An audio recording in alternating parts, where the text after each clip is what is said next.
ఒక సామాన్య సమీకరణం తీసుకుందాము. ఉదాహరణకు 7x = 14. ఇది ఏం తెలియజేస్తోంది? దీన్ని చూస్తే 7 14కి సమానం అని అర్థమవుతుంది. అయితే x ఎంత? 7 ఎంతలు 14? 7 రెండ్లు. కావున x యొక్క విలువ 2. ఇది ఒక తేలికైన ఉదాహరణ. పదాలు పెరుగుతున్న కొద్దీ మనం నోటితో విలువ కట్టలేము. ఇలాంటి సమీకరణల్ని ఎలా సాల్వ్ చేయాలి అన్నది తెలుసుకోవడం అవసరం.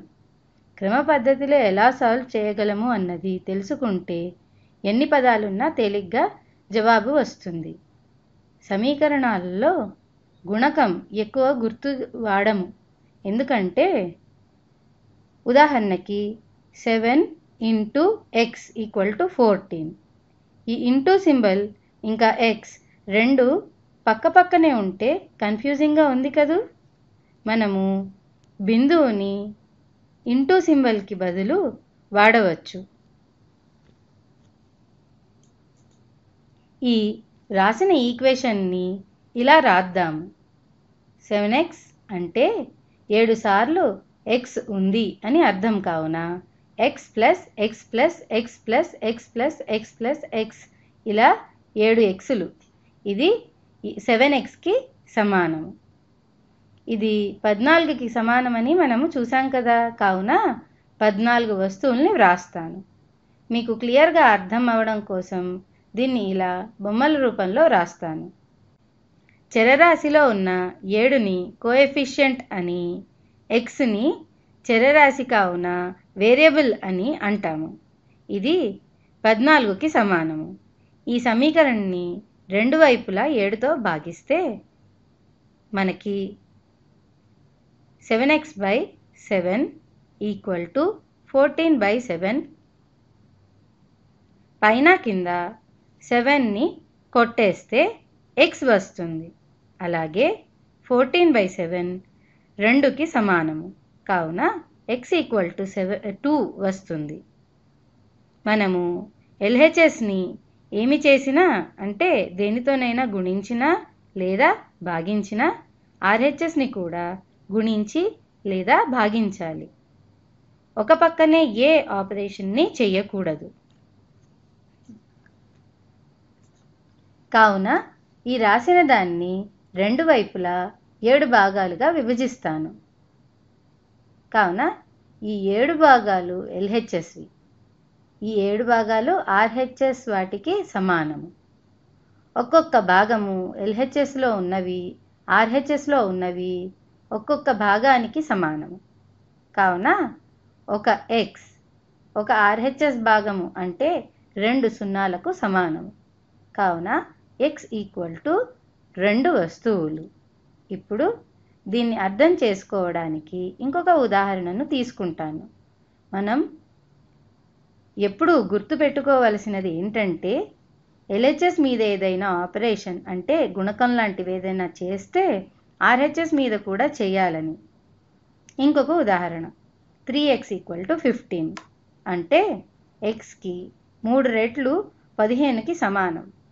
కావున 3తో రెండు వైపులా భాగించాలి. ఎడమవైపు 3తో భాగిస్తే కుడివైపు కూడా 3తో భాగించాలి. కావున LHSలో x మిగులుతుంది.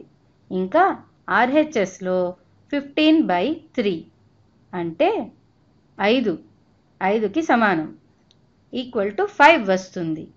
ఈ సమీకరణను ఇంకో విధంగా కూడా చేయవచ్చును. చూడండి, 3x = 15ని 1/3తో రెండు వైపులా గుణించితే మనకి x వస్తుంది. కావున 1/3 × 3x = 15 × 1/3 అని రాయొచ్చు. ఇది 1x = 5కి సమానము. ఇక్కడ 1x xకి సమానం కావున x = 5 వచ్చింది. సమీకరణని రెండు వైపులా 3తో భాగించినా లేక 1/3తో రెండు వైపులా గుణించినా మనకి కావలసిన ఎక్స్ యొక్క విలువ కనిపిస్తుంది. ఇప్పుడు ఇంకొక చరరాశిని తీసుకుంటాను. అది 2y plus 4y equal to 18. ఇది ఏమి చెబుతోంది? ఒక వేరియబుల్ yకి రెండింతలు ప్లస్ అదే వేరియబుల్ yకి నాలుగింతలు 18కి సమానము. దీన్ని ఎలా చేయాలి చూద్దాం. 2y అంటే ఎంత? అది y ప్లస్ y.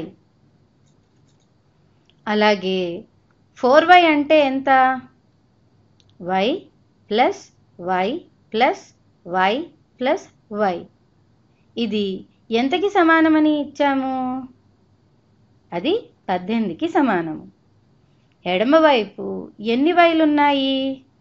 1 2 3 4 5 6, మొత్తం 6 వైలు. కావున 6y వ్రాయవచ్చును. ఉదాహరణకు 2 యాపిల్స్కి 4 యాపిల్స్ కలిపితే ఎన్ని యాపిల్స్ ఉంటాయి? మొత్తం 6 ఉంటాయి. అలాగే ఇక్కడ వైలు కూడా. కావున 6y ఈక్వల్ టు 18 అని వ్రాయవచ్చు.